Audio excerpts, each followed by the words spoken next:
Olá, pessoal, sejam muito bem-vindos e bem-vindas a mais um episódio do Ponto de Ebulição. Eu sou a Ana, sócia, empreendedora, diretora aqui do Quintessa, aceleradora de impacto pioneira no nosso país. E o Ponto de Ebulição é um local de encontro para a gente compartilhar aprendizados e reflexões sobre inovação sustentável com quem já tem bastante experiência e vivência no assunto. Hoje eu tô aqui em ótima companhia do Gustavo e da Mariana. Vou apresentar os dois para vocês. A Mariana Almeida, ela é superintendente da Fundação TID Setúbal e professora do Programa Avançado em Gestão Pública do INSPER. E com Gustavo Fuga, fundador e CEO da For You Too e também empreendedor acelerado pelo Quintessa alguns anos atrás. Bem-vindos. Eba! Bom, hoje a gente vai falar de como institutos e fundações podem trabalhar com negócios de impacto para a gente promover desenvolvimento de territórios. Mas antes de entrar no assunto em si, eu queria convidar vocês a se apresentarem, contarem um pouco mais, além dessa mini bio rápida que eu contei. Bom, eu sou o Gustavo, eu empreendo já fazem 11 anos, basicamente desde quando eu me entendo por gente ali. Não me vejo fazendo outra coisa e acho que o empreendedorismo social é uma coisa que me alimenta demais.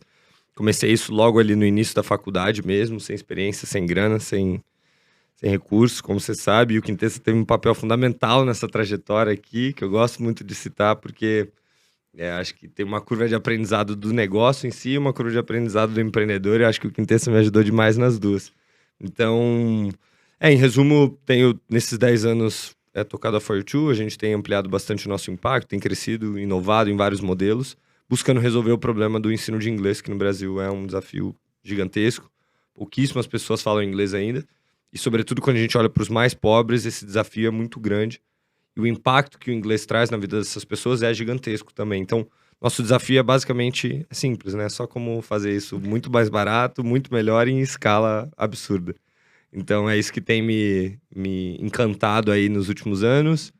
Acabei de me formar mestre ontem, então estou muito feliz. Então, gosto também de um pouquinho desse lado acadêmico, mas no fundo a prática é onde eu me sinto mais em casa. Então, também dou aula de empreendedorismo em algumas faculdades, em alguns cursos por aí. Então, essa mistura entre teoria e prática empreendedora tem sido coisas que estão me fascinando bastante nos últimos anos. Então, tem tudo a ver com o assunto do nosso papo aqui. Boa. Bom, para além da mini bio, acho que é sempre bom falar, eu sou mãe, tá? Tenho 3 crianças em casa, então isso é uma parte importante da história, que é o que... todo o resto é o além, né? Conheci algumas delas pelas calls de vídeo. Exato, agora todo mundo conhece, né? Mas eu sou economista de formação, trabalho há mais de 20 anos com a busca de respostas para o desenvolvimento econômico, na verdade, sempre muito focada na área urbana. E trabalhei muito em governos, né? Sou um bicho um pouco diferente. Trabalhei bastante em governo, já procurando política pública de incentivo ao desenvolvimento econômico mesmo. E, enfim, acho que é um pouco isso, essa é a pegada. Como apoiar, como virar essa roda, na verdade, né? Acho que o empreendedorismo de impacto, ele é algo que toca nesse lugar, assim, e para mim é sempre uma questão como articular isso com tantas outras coisas. Então, o tema aqui, a filantropia, o empreendedor de impacto, o território, tá dentro aí das coisas que me movem. Boa. Mas antes de mergulhar ainda mais, eu queria que vocês contassem um pouco o que é a Fundação TID Setúbal, o que vocês fazem. E Gustavo, contar um pouco mais de For You Too, porque acho que vai ser pontos de partida importantes pro mergulho que a gente vai fazer depois. E acho que a For You Too é um super exemplo didático pra gente também explicar o que é um negócio de impacto. Então, eu vou te dar esse gancho pra, à medida que você contar da For You Too, você fazer essa didática aí dos elementos por trás dos negócios. Tá bom, legal. Bom, acho que o nosso objetivo é resolver problema social. Então, acho que o ponto de partida é esse. E o problema que a gente escolheu é o problema da educação, o problema do inglês, né? Menos de 5% da população brasileira fala inglês. E quem fala ganha muito mais, tem muito mais oportunidades, tem, enfim, mais experiências multiculturais também, o que é muito importante. Então, nosso desafio como um negócio de impacto é como é que a gente tenta resolver esse problema, ao mesmo tempo que faz isso de uma forma autossustentável financeiramente. Então, as duas coisas separadas já são complexas, mas tentar juntar as duas é um pouco o que dá o brilho à coisa, e o negócio de impacto ele é exatamente esse desafio, ser autossustentável financeiramente, resolver problema social. Para encarar essa jornada, a criação da For You Too, ela se dá exatamente num contexto em que cursos de inglês no Brasil, no geral, são muito caros, e no geral são pouco eficientes. Leva muito, muito tempo para a pessoa aprender um nível muito, muito básico de inglês. E conversação, então, é uma coisa assim, quase fora do contexto brasileiro. E é diferente em vários outros países. Então a gente foi se inspirar em muitos modelos de fora, mas não existia um modelo pronto, que dava só para importar aqui para o Brasil para tentar encaminhar esse problema. Nem como política pública, nem como uma ação empreendedora, nem como terceiro setor.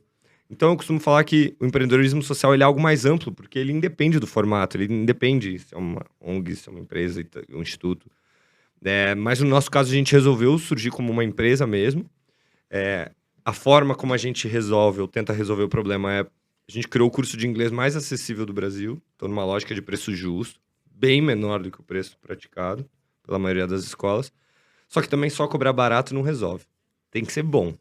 E o desafio é grande. Então, a gente teve uma primeira inovação da For You que foi trazer estrangeiros para dar aula. A gente meio que montou um programa de intercâmbio ao contrário.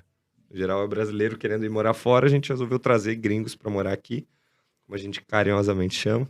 E nessa troca cultural, eles vêm para dar aula na For You.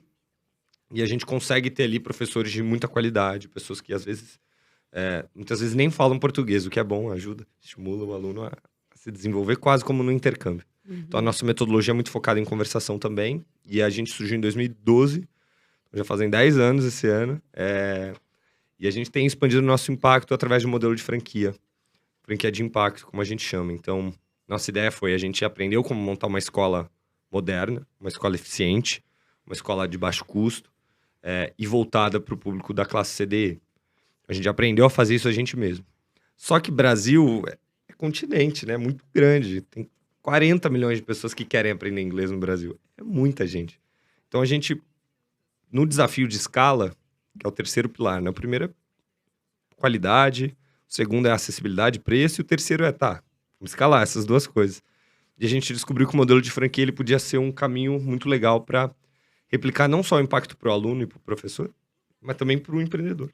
Que acho que é muito tema aqui nessa nossa conversa, porque grande parte dos brasileiros querem empreender, tem esse sonho de ter um negócio próprio, mas abrir do zero, como eu fiz, levei muitos, muitos, muitos anos assim, e muitos privilégios que eu tive que me possibilitaram passar por um período muito complexo para qualquer empreendimento, que é o Vale da Morte famoso, né? Aqueles primeiros anos e tal. Então, graças ao próprio Quintessa, que ajudou a passar por aquilo ali. A gente pode falar disso depois. Então, o nosso objetivo é ajudar essas empreendedoras que querem fazer isso, mas talvez não vão ter 5, 6 anos da vida correndo um risco altíssimo de dar errado. O modelo de franquia reduz um pouco esse risco, reduz bastante. E dá uma coisa mais formatada para a pessoa levar para o bairro dela, para a cidade dela, uma escola da For You. Então, esse tem sido o nosso desafio aí nos últimos anos. Já foram mais de quase 20 mil alunos que passaram pela For You. Hoje o time tem mais de 100 pessoas, são quase 30 franqueados até o final do ano no Brasil inteiro. Então, ainda estamos só começando, a gente sente. Tem muita coisa para vir ainda. Boa, Mari. Conta um pouco sobre a fundação também, por favor. Bom, a fundação é uma fundação familiar, que trabalha há mais de 15 anos com a ideia agora de reduzir as desigualdades, de apoiar uma redução das desigualdades, mas olhando a desigualdade num aspecto que a gente entende que fica meio perdido, tanto na política pública quanto no olhar de muita gente da própria filantropia, ou mesmo, às vezes, da área social como um todo, que é a desigualdade socioespacial, falando feio, mas é a desigualdade que se manifesta no endereço, assim, de onde você mora, né? No sentido de que, assim, tem alguns bairros, tem alguns lugares onde você mora que cruzam diversas vulnerabilidades ou diversas questões que fazem com que fique muito difícil você reverter a situação de vulnerabilidade ou de dificuldade só por um olhar mais setorial. Então, quer dizer, eu estou falando de um bairro onde você tem... O problema não é a renda. O problema é a renda, é a mobilidade, a falta de saneamento, a questão da moradia. É um conjunto de coisas que marcam não só ali, né, fisicamente, mas marcam a subjetividade das pessoas, né? As pessoas são daquele lugar e parece que aquilo é começo, meio e fim, né? E que tem uma história de vida que é só daquela área, que é diferente da história de vida de quem nasce numa outra área da cidade. E isso é uma desigualdade de oportunidade que vem desde sempre, vem de onde você mora e que você não escolhe, né? Então, a gente tenta combater esse olhar, levando esse olhar do território. Nosso mote é o território importa, né? Onde você está importa. A gente tenta levar isso para política pública, desenhar, mas também para a área social como um todo. Então, como que a gente trabalha, né? O que a gente faz, né? Tipo, legal a teoria, mas e aí, o que vocês fazem? A gente tem 3 estratégias, né? De um lado, a gente atua de fato em um território, em um bairro, na zona leste de São Paulo. É um bairro dentro de São Miguel Paulista, que chama Jardim La Pena, onde a gente tá com uma visão, né? A gente não começou assim, mas hoje a gente chegou avançando no nosso trabalho e falou, não, a gente consegue fazer dar certo? Um bairro girar, assim, você olhar para ele daqui a 10 anos e falar, nossa, mudou. Aqui mudou. Eu olho para o bairro, ele mudou. Eu olho a infraestrutura dele está melhor, tem um tecido social muito mais forte, um grupo muito mais mobilizado de pessoas e com uma renda maior. Né? Esse é o nosso objetivo, fazer esse bairro virar a chave, né? Ter uma teoria da mudança, uma história toda, mas para 10 anos você fala, putz, aqui mudou. Então esse é um dos nossos trabalhos. Só que a gente tem certeza absoluta, plena e total de que a gente não faz nada disso sozinho, que nem todas as ideias para virar vão vir só da gente. Então a gente trabalha com fomento. E aí é Brasil afora, assim. Quem mais está pensando isso? Quem está na chave do território? O que estão fazendo nas periferias do Brasil? Ou na academia, ou enfim, o que estão pensando por isso? Então a gente faz o Grant Making Brasil. E do que a gente aprende nessa nossa trajetória lá no La Pena e com nossa rede aí de apoiados, tal, a gente tenta sistematizar e pensar o que a gente aprendeu de novo, onde que a gente errou que o outro pode não errar também, né? Que passo deu para fazer, fazendo uma sistematização aí de ideias, tentando influenciar o campo de maneira geral. São os nossos programas aí de influência. Então tem um pouco essa chave de testar, apoiar, sistematizar, aprender e conversar, colocar para fora o que a gente vai entendendo aí que pode funcionar. Repetindo um ciclo de uma forma melhor, mais inteligente, né? Exato. Muito bom. Lá atrás, né, quando a gente se conheceu, me chamou a atenção isso, dessa escolha de trabalhar em um território com profundidade, com olhar de longo prazo. Acho que não é trivial ou comum, assim, ver isso. Eu queria que você contasse um pouco como foi lá atrás, assim, essa escolha do Jardim La Pena, como foi a entrada da fundação no território, lá no início. A gente entrou, como eu falei, há mais de 15 anos, né? Na verdade, é uma fundação familiar e que vem em memória, né, da mãe da família, Tite Setúbal, né? Ela foi primeira-dama na cidade de São Paulo e ela, quando primeira-dama, fez um projeto, um trabalho tal, na região de São Miguel. Né? E ela tinha uma visão de desenvolvimento para São Miguel Paulista, nos anos 70, isso. E que depois os filhos recuperaram e falaram, não, a gente quer dar sequência a esse legado. Né? Então tem uma história, na verdade, muito de legado e de sequência. E no primeiro momento que a fundação... Então, tinha o lugar, porque era uma herança, de alguma maneira, né? Mas fazer o quê nesse lugar? E eu acho que a fundação teve uma primeira entrada, que também não acho que é trivial, de chegar num território, se entregando para o território e não levando, sabe? Ao invés de eu vou levar isso para lá, não, eu vou escutar, eu vou fazer eu vou entender. Né? E aí, durante muito tempo, foram trabalhos bem dispersos, variados, porque vinham dessa escuta, do fazer com. Então, a Fundação trabalhou com projeto com jovens, fez gestão durante muito tempo de um CDC, né, de um clube da comunidade com esportes, fez trabalho mais na área assistencial, programa de ação família também, aqui na cidade. E foi do contato com a comunidade, na verdade, do ouvir, do trocar, do conhecer, do criar relação mesmo, de criar confiança, que de repente veio a ideia de falar, não, a gente pode fazer mais, assim, tem um outro grau de comprometimento que a gente pode ter, que é com a mudança mais estrutural do bairro, né? Então, eu diria que foi uma trajetória, o lugar estava escolhido, o que fazer no lugar não estava, partiu só a ideia, a gente vai fazer junto, e aí foi testando, e a intencionalidade de não, vamos transformar, isso veio nos últimos 4 anos, mais ou menos, a ideia de não, vamos fazer, e aí fazer de tudo, né? Que assusta um pouco também.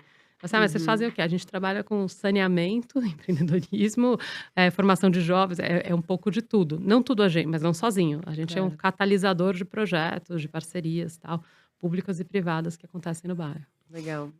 Eu gosto da forma como você conta, porque às vezes a gente vê assim, puxa, mas eu não tenho certeza de como vai ser, e se cobrando de um plano perfeito. E assim, as boas histórias que eu costumo ouvir, alguém deu um primeiro passo e falou, puxa, não, peraí, foi meio mais pra direita, mais pra esquerda, peraí, E vai ajustando com o tempo e aprofundando, né? Então, acho que a história de vocês exemplifica isso, né? Não era um plano perfeito do início, mas tinha uma intenção muito clara do início.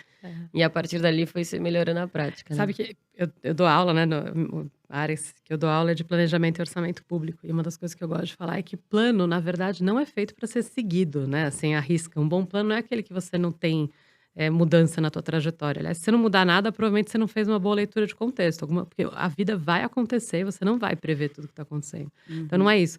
O plano é você saber bem onde você quer chegar, né? E aí, acho que talvez um bom começo é chegar. Se você chegar eu quero estar junto com essas pessoas, né? Eu quero estar aqui, eu quero fazer parte desse processo, já é um plano talvez bom o suficiente para começar, sabe? Né? Assim, qual indicador você vai medir? Então, se o indicador te guiar desde o começo, muito provavelmente vai dar bastante errado. Não, e o que é legal é que...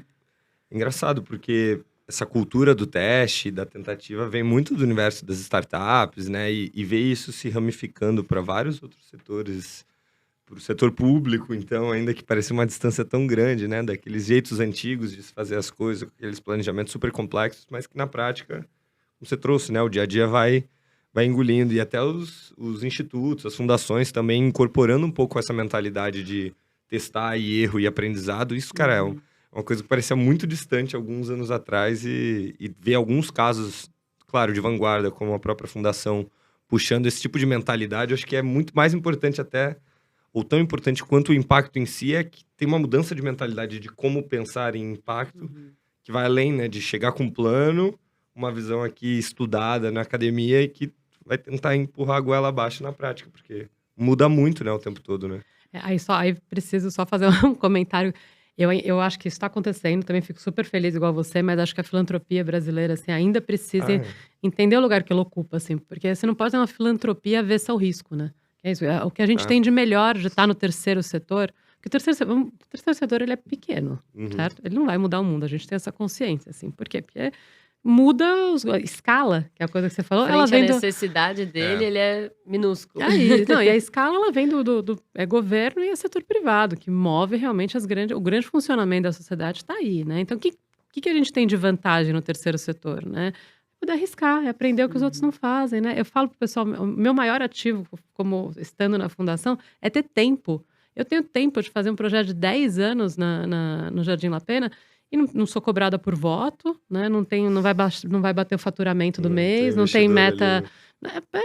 Aí eu posso ter metas, é lógico que ajuda. A gente tem um monte de indicador, um monte de meta, não é para jogar isso fora. Mas eu tenho que colocar isso num lugar que seja adequado ao meu nível de risco, por exemplo, ou de capacidade e ao meu diferencial. Eu posso ficar lá 10 anos, eu posso ficar 5 anos esperando um resultado, né? Uma gestão pública pode 4. Uma gestão privada, de repente, fecha em 3, é trimestral, né? Não, tava brincando, trimestral. Né? Então, isso se perde. Então, eu acho que está mudando pela emergência, mas acho que dá para acelerar essa mudança. Com certeza. A ideia do papo de hoje é, inclusive, levantar essa bandeira, assim, porque a gente tem... acho que daqui a pouco a gente vai contar um pouco do projeto que a gente tá fazendo, né? Mas por trás do projeto tem muito esse lugar de, puxa, peraí, dá pra gente abordar os nossos desafios de uma forma mais inovadora e complementar. A gente vai falar de negócios de impacto, e aí uma das clássicas perguntas é: mas então 2,5 é melhor do que o terceiro setor? Os negócios de impacto são melhores do que as ONGs e OSCs, e aí já dá aquela preguiça, né? Do vício do ou, né? Não, é complementar, né? Os dois têm que existir. Só que a gente querer pegar uma bandeira, a gente empobrece a qualidade da diversidade de soluções que podem ter, né? E eu tô com vocês, assim, eu acho que precisa de mais inovação.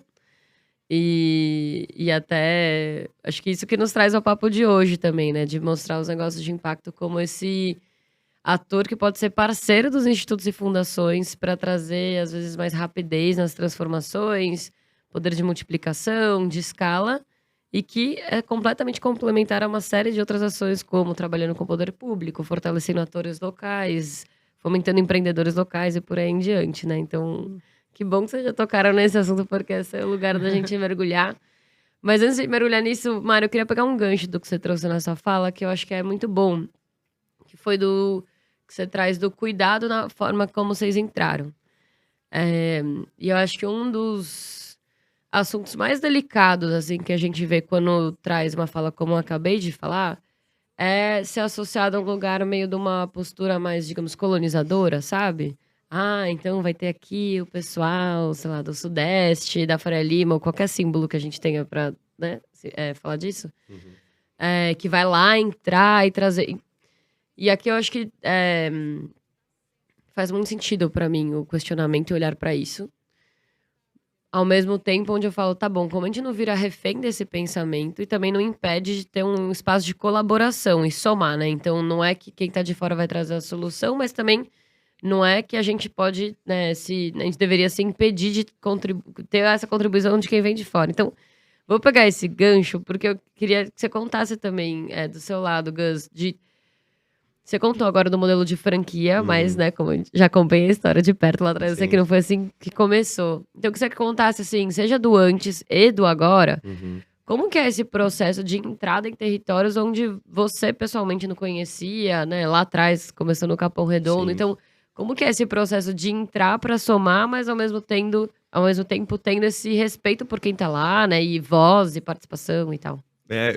Eu acho que é uma coisa que até no Rio se fala muito, assim, cara, você tem que chegar ali com humildade, assim, tem que chegar com respeito mesmo, assim, com a cabeça mais baixa para aprender.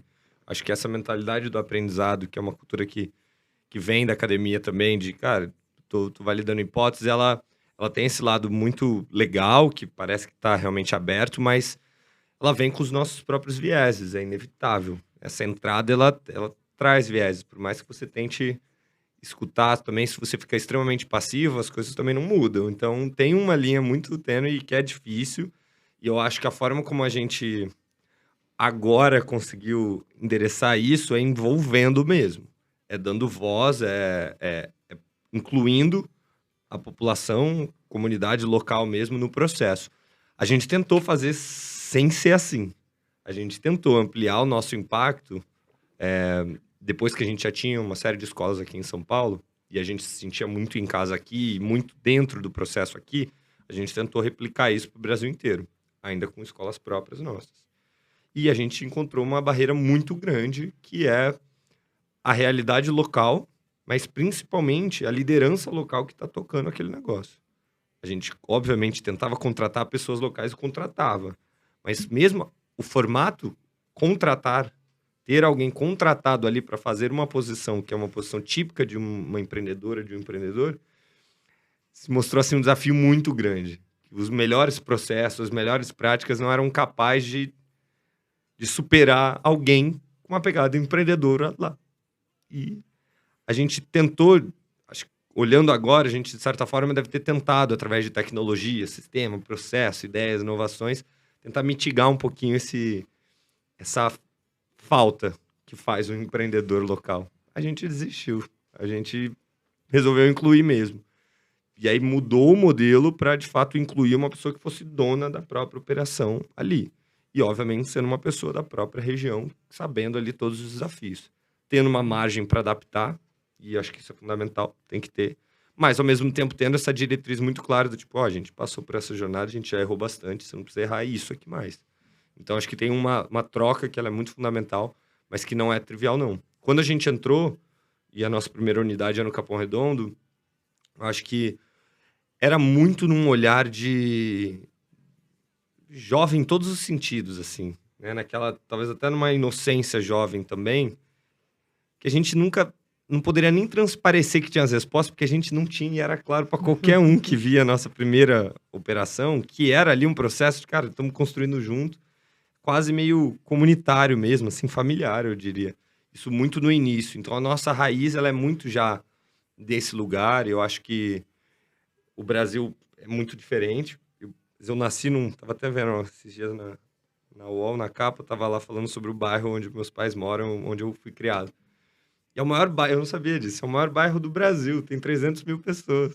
É um bairro, que é Campo Grande, no Rio de Janeiro. Enfim, a matéria era por uma outra pauta muito ruim, no geral, como a maioria das pautas que aparecem por lá, infelizmente. Mas, apesar de ser um bairro no Rio de Janeiro, com aspectos culturais muito diferentes, cara, quando eu vim aqui no Capão Redondo, tinha muitas semelhanças. No fundo, é Brasil, é a periferia brasileira, é a grande parte da população, entendeu? São meus tios, meus primos, meus pais, tem esse sentimento de proximidade que eu acho que facilitou muito, que seria muito diferente se eu não tivesse nascido nesse contexto. Parece um detalhe, mas é bem diferente, né? Do ter alguém que mora lá respondendo a você, numa figura ali típica, digamos, funcionário, colaborador, do que ter alguém que é um empreendedor local que você tá ali para apoiar aquela pessoa, né? Muda bastante a lógica. Muda, porque era uma hipótese nossa, a gente testou através desse modelo de franquia alguns anos atrás e a gente viu muito rápido que era outra coisa. Era outra. Assim como quando a gente criou as primeiras escolas, era eu mesmo na recepção, limpando o chão, né? E foi assim durante um bom tempo. E fazia absolutamente toda a diferença. Não é à toa.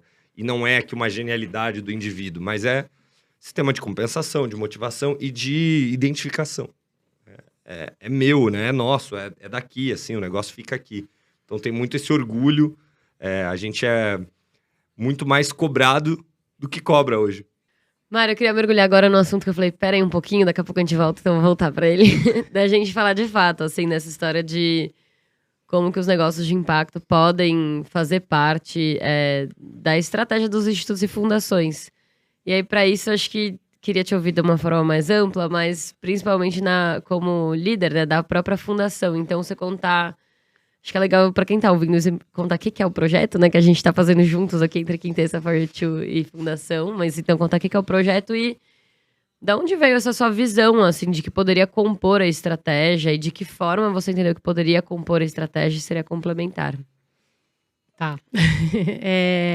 Não, como eu tava falando, a gente lá na parte que é a ação lá em São Miguel, né, no Jardim La Pena, a ideia é, ok, vamos desenvolver o Jardim La Pena, né, em toda a sua potencialidade, vamos mudar. A questão é como, né, considerando toda a realidade que está lá e fazer isso, né, ouvindo as pessoas, tendo as pessoas juntos, né, não só ouvindo, mas participando, fazendo e tal. Então, assim, tem vários aspectos que a gente consegue, mas um princípio geral é a gente não vai fazer sozinho e tem que procurar solução, né? Na questão da renda, em particular, na geração de renda, é um tema grande.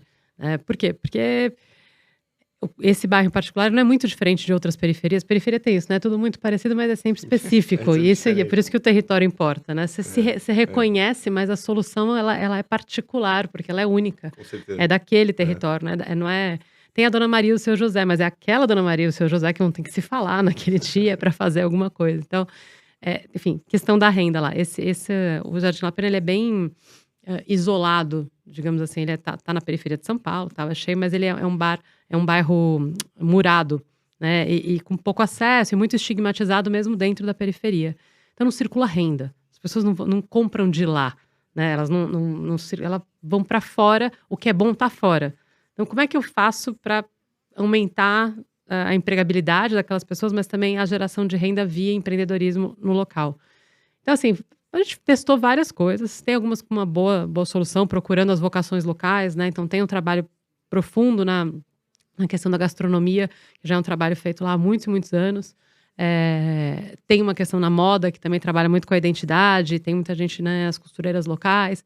Enfim, tem tudo isso, mas parecia que tinha uma história de poder conectar um pouco mais. Não que isso que você tinha falado, não é para substituir, não é melhor, não é wow. Mas tem um outro pedaço de coisas que está acontecendo pro outro lado da ponte, né? Que talvez este lado da ponte também pudesse se beneficiar se conhecesse, se tivesse acesso, né? Se tivesse conectado. E aí acho que uma parte também da nossa visão é que às vezes o que falta é conexão mesmo, né? As redes das periferias às vezes são muito menos diversas e e menores em número de contato mesmo, que cada indivíduo na periferia tem. Quantas pessoas ele conhece, o que ele tem acesso, tá? Tem menos do que alguém nas áreas centrais, digamos assim. Então, vamos... E aqui, né, na área central, na Faria Lima, o pessoal, todo mundo falando de negócio de impacto, e lá não é um assunto, né? Então, a dúvida foi, dá para trabalhar com um negócio de impacto de periferia aqui, estimulando isso, né? O que fazer? Então, o olhar foi um pouco daí. Acho que a gente se aproximou do Quintessa para pedir essa ajuda. E aí, vocês que estão na agenda, o que vocês, olhando para esta periferia em particular e o grande universo de empreendedores sociais aí que tem aí no portfólio de vocês, no que a gente poderia arriscar junto? Acho que foi esse o convite. O projeto é isso, é pegar e falar, vamos testar, levar essa ideia que está circulando tanto num ambiente que é mais fácil arriscar. Porque quando você tem... você está contando quanto foi difícil, né? Eu não vou tirar mérito nenhum, ao contrário, é muito legal poder passar por tudo isso.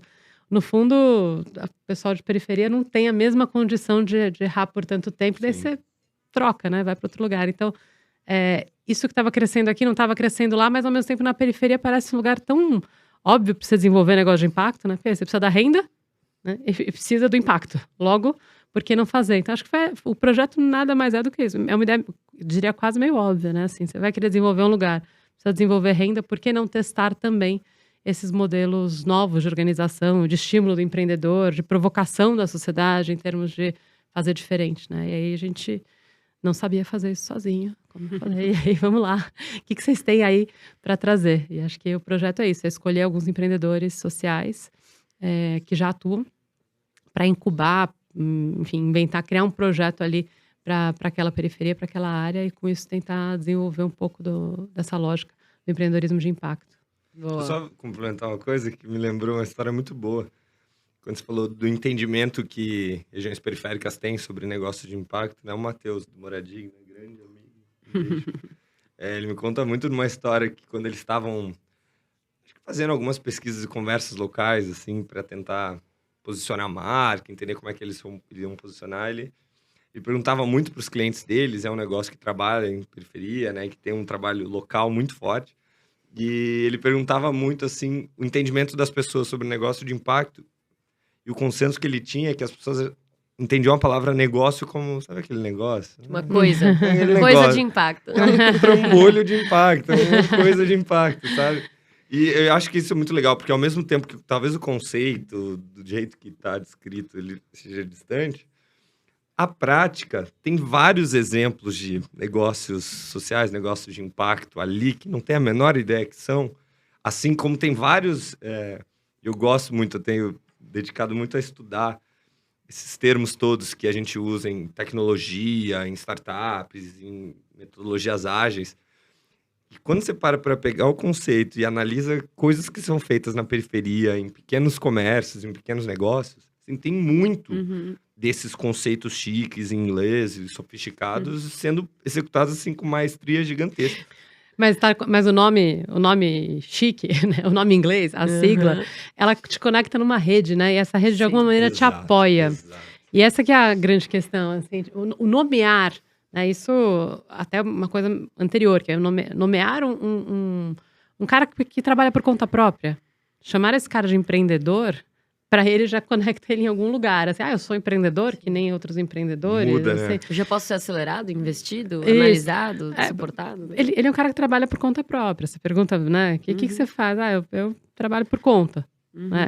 Trabalhar por conta é empreender de alguma maneira. Faço bico, né? Faço bico. As pessoas estão ali se virando e criando suas inovações cotidianas, testando vários MVPs ao mês, né? Talvez, dos vários projetos. Mas acho que estar conectado numa rede faz diferença, né? Então, assim, acho que esse foi uma questão do projeto, é uma questão que a gente fala que a gente é muito ponte para isso, que a gente não tem a menor dúvida que a periferia é extremamente potente, que isso, muito do que a gente fala que é feito aqui com o nome chique, está feito lá. Mas não é dado o mesmo valor, e essa valorização importa, porque importa no ponto de vista de circulação da renda, porque a renda vai para onde ela acha que né, as pessoas investem, vão atrás daquilo que parece confiável, e o confiável é aquilo que eu nomeio, é aquilo que eu identifico e tal. E pela própria subjetividade das pessoas, é isso.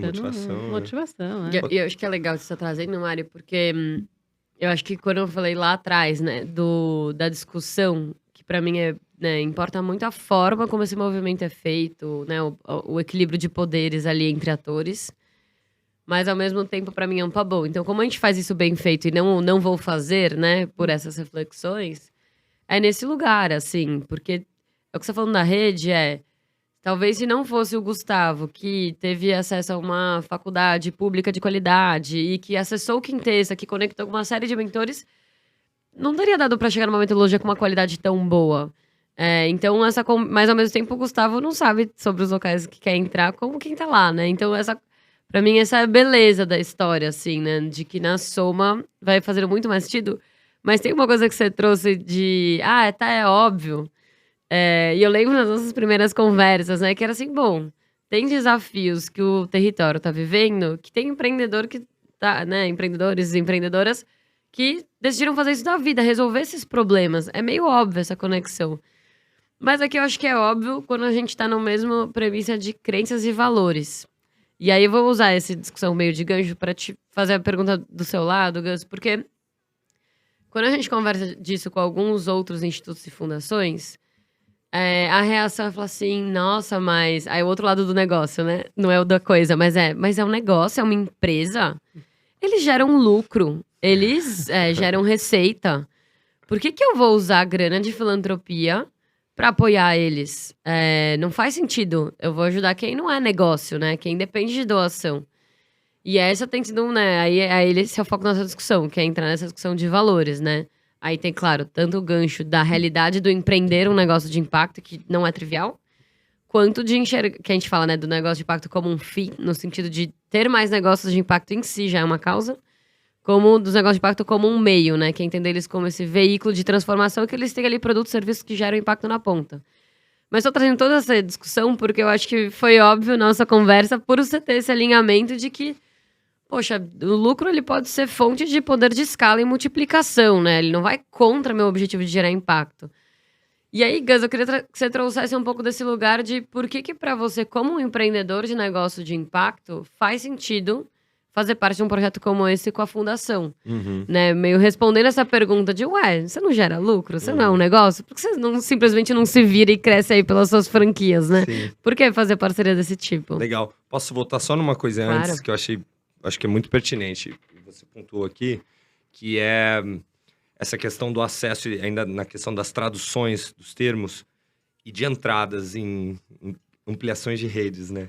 E eu me identifico muito com isso. Então, até o início da minha fala, quando eu agradeço muito a Quintessa, por esses dois grandes ativos na minha vida, de acelerar o negócio e de me acelerar. E nesse processo de me acelerar, entra muito isso, e a gente já falou isso algumas vezes, mas eu acho que vale pontuar. A entrada nos espaços, a entrada em vários contextos e a possibilidade de os acessos todos, é fundamental essas organizações intermediárias. E no meu caso, a Quintessa teve um papel muito grande, justamente porque essa tradução ela não foi óbvia. Por mais que eu levei alguns anos para entender que aquilo que minha avó fazia lá no Rio se chamava MVP e ela estava ali gerindo o fluxo de caixa e era muito mais complexo do que um CFO faz, uma multinacional, que é difícil, mas o dela era bem mais. E ver beleza nisso e saber que aquilo ali tem uma estima, tem algo que eu posso pegar de muito potente ali, ao invés de ser alguma coisa que você esconde ou alguma coisa que você se diminui. Então, tem muito de autopercepção na jornada empreendedora. Então, imagina para pessoas que não tiveram privilégios como eu tive, então essa curva é muito maior. Então, acho que essa tradução que essas organizações ousadas, como o próprio Quintessa faz, é de pegar apostas mesmo, assim, é de pegar e catapultar, dar acesso mesmo. E acho que isso na minha trajetória é muito, muito, muito evidente, assim. Tanto nos termos, quanto no networking, quanto em acesso a capital, quanto em absolutamente tudo, assim. Então, sou muito do modelo de franquia que a gente montou na For You Too, é muito inspirado nesse processo. Assim, cara, tudo bem, a gente está dando todas as ferramentas que a Quintessa dava e tudo mais, mas conexão com os mentores, o capital social aqui, isso é uma coisa que a gente... é muito difícil de mensurar e é gigantesco. Então, acho que... Eu quero que você responda outra pergunta dela, mas só fazer um comentário bem curtinho. Legal. Não, é que o gerar renda, né? Tipo, o conseguir dar certo, na verdade, é um processo coletivo, não é só individual, né? Não é para tirar, claro que tem um mérito sempre de quem tá lá, isso que você falou, o meu processo foi importante, mas na verdade tem que entender onde você tá, e é isso, o que a história daquele lugar tá trazendo, não dá para fazer sem a rede. Não, essa tradução, essa linguagem é uma linguagem compartilhada num determinado ambiente, que é essa noção de que então não é um grupo de indivíduos se relacionando, né, ou de negócios se relacionando.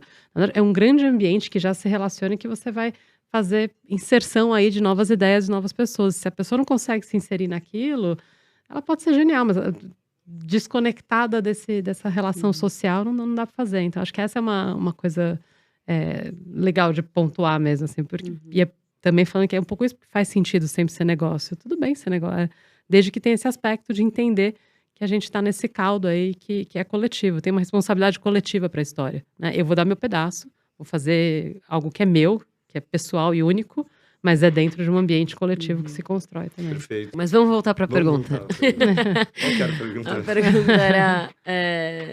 Por que faz sentido para uma empresa como você estar num projeto, num negócio? Como é que um negócio veio para a filantropia?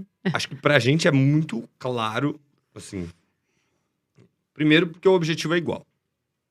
Já começa dali. Então, se o nosso objetivo é resolver um problema social, e a gente olha isso num olhar mais de profundidade do que de horizontalidade no sentido de pegar mais problemas, né? O nosso desafio é inglês, a gente resolveu nichar, já é um desafio gigantesco no Brasil, então a gente resolveu ser muito bom nisso.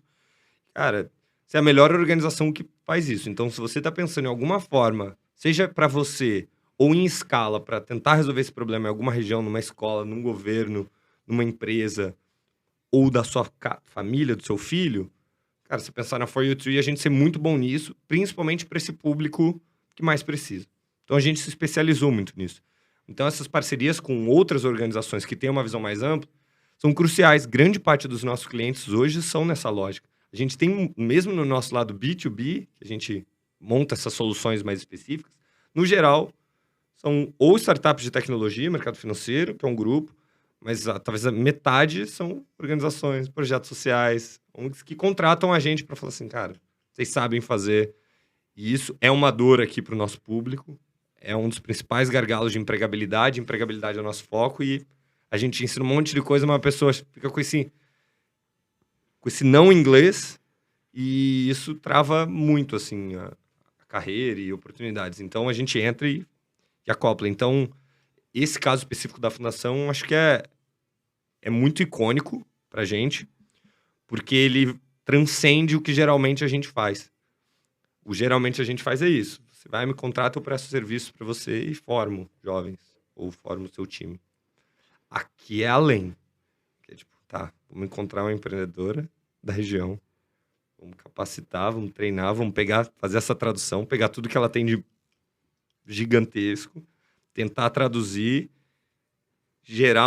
vender um serviço aqui para a própria região, para o próprio território, gerar renda para essa empreendedora, movimentar, fazer as pessoas de outros bairros quererem vir aqui, porque aqui tem uma solução que é realmente muito boa, né? E então transcende muito a prestação de um serviço, né? Cria-se um novo eixo de impacto, que é a figura da própria empreendedora, dos times que estão ali trabalhando. O recurso, ele fica ali.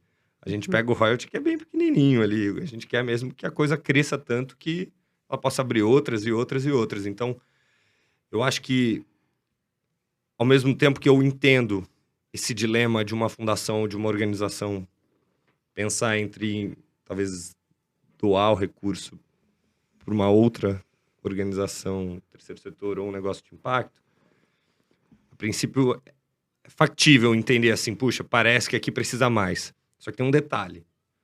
Esse recurso no negócio de impacto, ele se multiplica. Ele tem potencial aqui infinito, de exponencial, de reinvestir, de gerar mais recursos.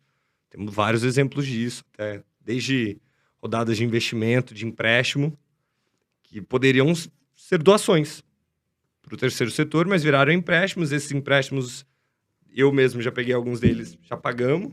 Com esses recursos, eles já foram investidos em outros negócios. Então, assim, de novo, não é a melhor ou pior. Tem que, né? Acho que o ponto é né? Tem muito espaço, tem muito desafio. Mas eu acho que esse fator de ser exponencial e de conseguir replicar mesmo o próprio impacto em si, mas também para outras coisas, eu acho que é muito mágico. Eu acho que isso é uma tendência, assim, que não tem mais volta, eu espero. Eu vejo muito dessa forma mesmo. Como você falou tem a beleza do alinhamento de objetivo, e ao mesmo tempo, para um instituto e fundação, faz todo sentido proteger um impacto que seja eficaz, né? De fato, que transforme, né? Que gere impacto na ponta que tem que ser gerado. Se essa melhor solução tá na mão de um negócio de impacto de uma ONG, isso é detalhe pra mim. Então, é assim, bom, eu tenho uma solução, né? Alguém se propôs a fazer o melhor curso de inglês acessível, com qualidade.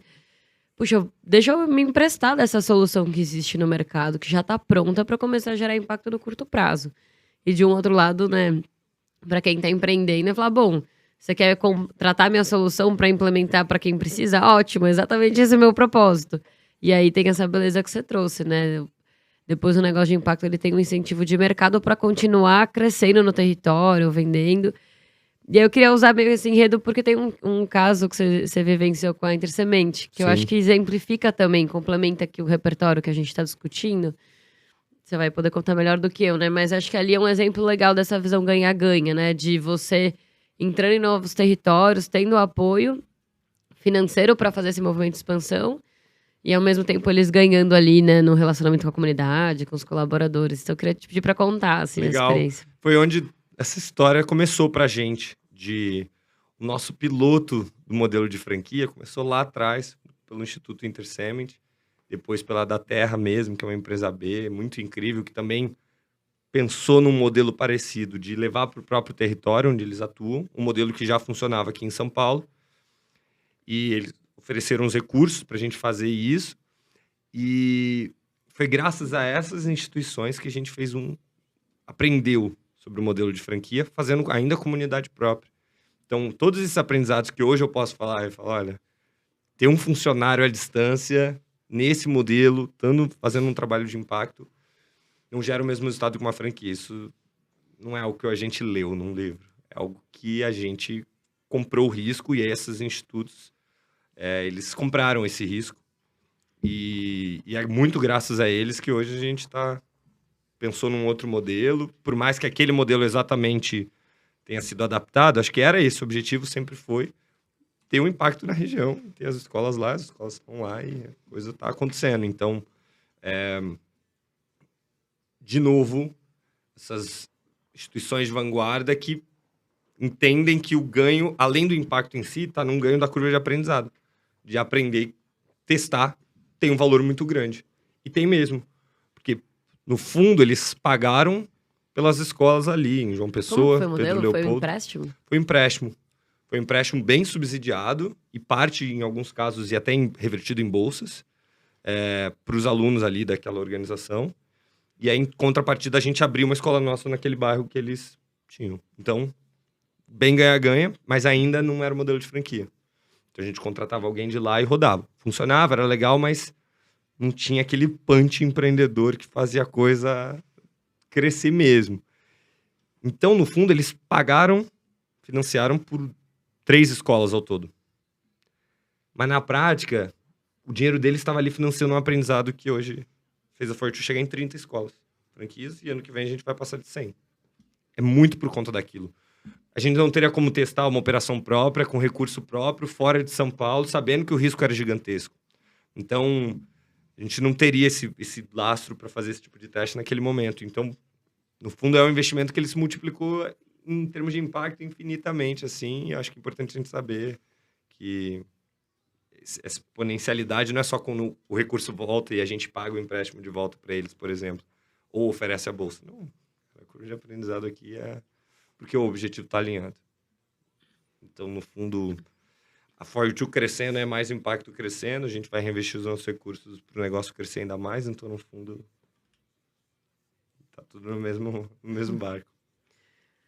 E você, Mari, como que você vê isso, tudo que a gente tá falando, assim, né, como alguém superintendente, né, de uma fundação, esse poder de multiplicação dos negócios de impacto, ou talvez os limites e contornos de incentivo de mercado para continuar crescendo e mantendo o legado dentro dos territórios?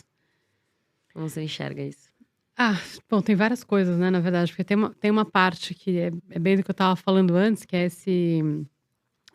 no fundo, teve um empréstimo ali, né? Teve um investimento inicial, porque eu acho que tem sempre uma aposta, né? Para poder ganhar escala, passa por receber uma aposta que é concreta, né? Tem uma aposta financeira, assim, precisa de recursos para poder errar e passar ali aquele momento. Então, isso acho que dialoga muito com o que eu estava falando antes sobre, no caso da filantropia, reduzir a aversão a risco e tal, e poder entender. E aí, inclusive, quando você falava do que é escalar, como as métricas que a gente tem, de fato, são insuficientes, né? Para saber certinho o que é que eu ganho, né? Se eu investir aqui, eu vou ter que tipo de impacto? Não sei se daria para falar para o Instituto Intersement, você vai ter 30 escolas, porque eu vou errar, mas aí eu vou aprender e depois eu vou escalar pelo Brasil inteiro e vou impactar mais pessoas do que aqui da cidade. Isso, então, tipo, posso voltar daqui 5 anos e tirar o resultado real disso aqui? Mas tem, né, assim, então, eu acho que isso é uma reflexão da dificuldade de você chegar numa métrica, porque tem algo bom de deixar um pouco solto, né? Também não pode ser totalmente solto, mas assim, tem essa aposta. Então, de um lado tem isso. Agora, do outro, sobre o crescer, acho que liga com uma coisa que eu ia falar um tempo atrás, que eu acabei esquecendo.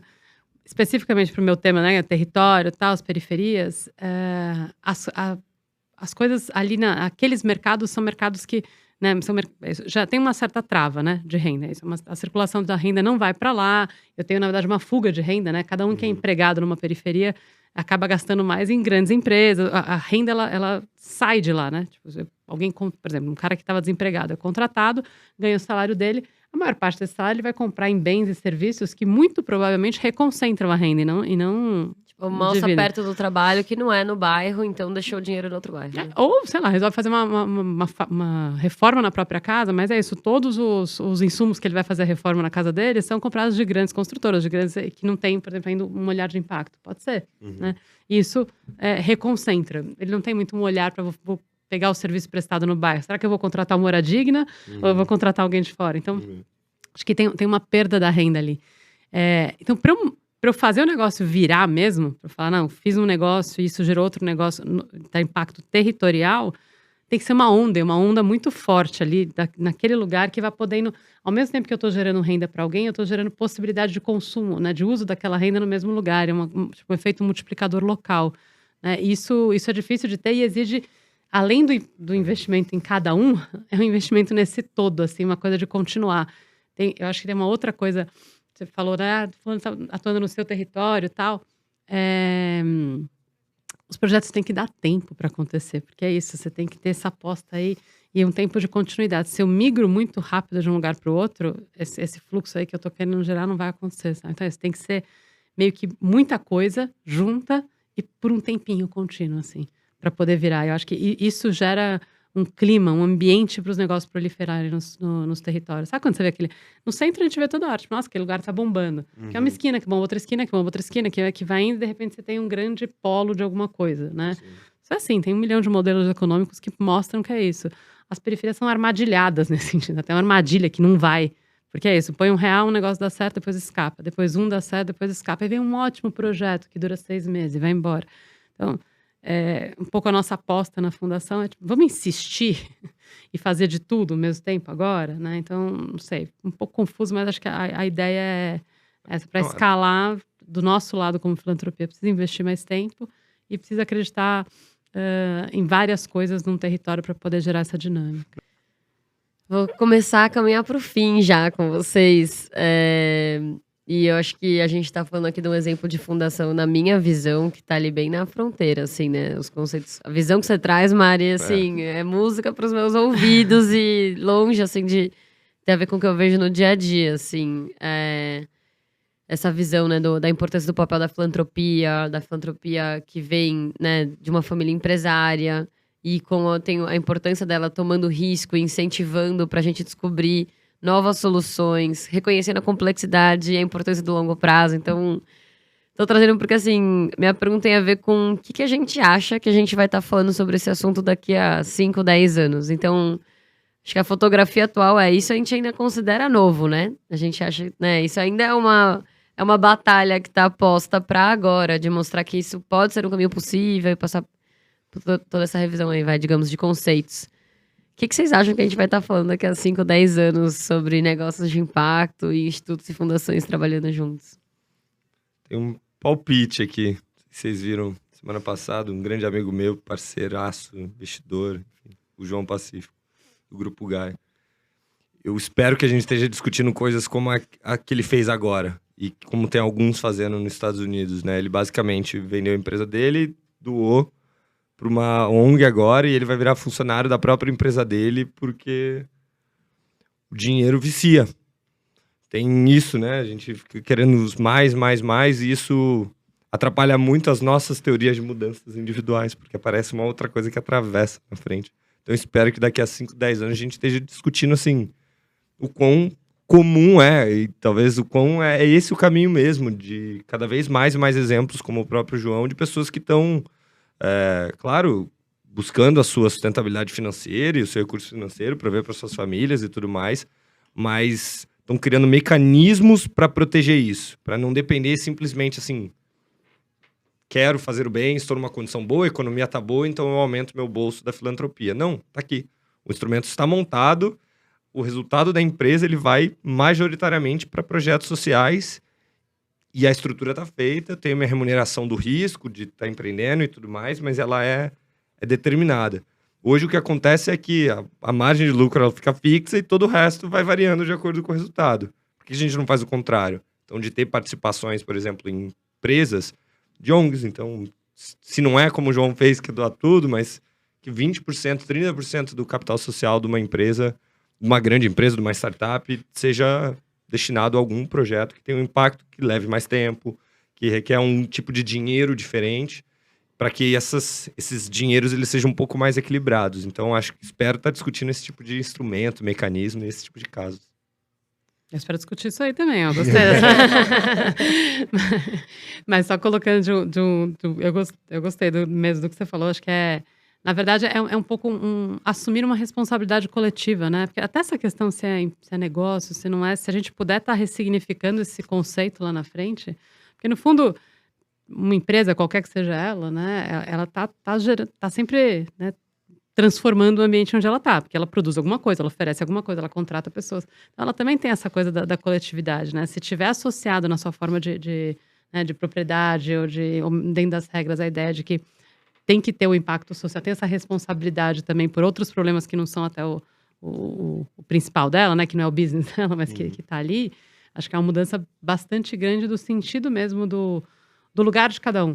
Né, dessa noção dessa corresponsabilidade, né, de que o negócio é colaborativo mesmo e cada um tem vários papéis, né? É isso, não, eu vou empreender aqui, mas eu também vou fazer ali, porque isso faz sentido. Então, acho que E acho que tem uma virada. De vez em quando eu falo que eu acho que a gente está no meio de um tempo histórico que eu queria, sei lá, passar o filme para frente, tipo, uns 100 anos para ver o que vão se falar dessa época, porque eu acho que tem muita coisa mudando.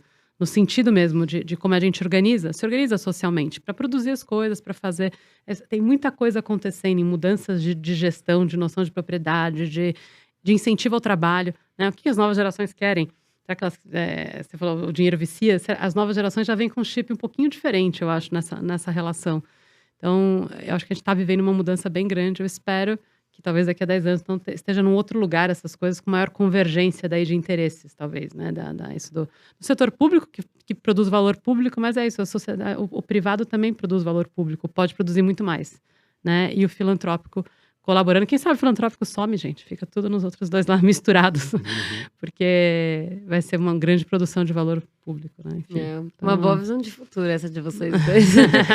E bom, para fechar, eu queria que vocês compartilhassem qual mensagem vocês gostariam de falar para quem está ouvindo a gente, sejam gestores ali de institutos e fundações, ou Gus, se quiser trazer para o lado dos empreendedores, mas para os profissionais que estiverem ouvindo a gente, que vocês gostariam de ter ouvido 10 anos atrás, quando vocês começaram. Eu acho que tocando naquele ponto das traduções, né, e de conseguir acessar cenários diferentes. E aí acho que é mais direcionado talvez para empreendedores mesmo. Por mais que tenha uma diferença muito grande, que tenham muitos assuntos que pareçam muito técnicos, de empreendedorismo, de finanças, de negócios, no fundo, grande parte desses assuntos, principalmente relacionados às startups, à captação de recursos, essas rodadas todas de startups, tudo isso é razoavelmente recente também. Então, por mais que você hoje, ouvindo esse podcast, não tenha entendido grande parte das coisas, como esse assunto é muito recente, tem poucas pessoas no Brasil e no mundo no geral que entendem também disso. Pode parecer que tem muitas, mas não tem. E eu tô dizendo isso porque há mais ou menos 6 anos atrás, eu escutei pela primeira vez eu entendi o que era uma captação Series A, por exemplo, de série A. Tinha um amigo meu lá, e eu não entendi nada, assim, que ele tava fazendo. E ele tava falando que ele tava no meio de uma captação. Isso era muito distante para mim. Ele tava falando de captar muitos milhões de dólares para uma startup. E eu já empreendi há 4, 5 anos, fiz uma universidade boa, mesmo assim era muito distante. E hoje eu tô dando aula desse negócio na universidade. E não é porque eu sou genial ou sou a pessoa que mais estuda o assunto. Não. É porque tem, de fato, uma assimetria gigantesca. Então, acho que o ponto todo para dizer é, como é um assunto novo e que tá mudando o tempo todo e tá todo mundo aprendendo também, por mais que hoje você se sinta muito distante, você não tá tão distante assim. Pegando ali 1, 2 anos, 3 anos para se preparar, e é necessário, daqui a pouco você vai estar no podcast falando aqui como especialista no assunto, porque a gente ainda tem muita coisa para vir. Então, acho que é mais, tá tudo bem, tá tudo tranquilo, nada disso é tão complicado, nada que a gente não tenha aprendido ali nas nossas referências mais próximas, é só aprender um pouquinho de linguagem, um pouquinho aqui, um pouquinho acolá. Enfim, se eu puder ajudar alguém nessa história também, conta comigo, que é um dos meus grandes prazeres aí na vida.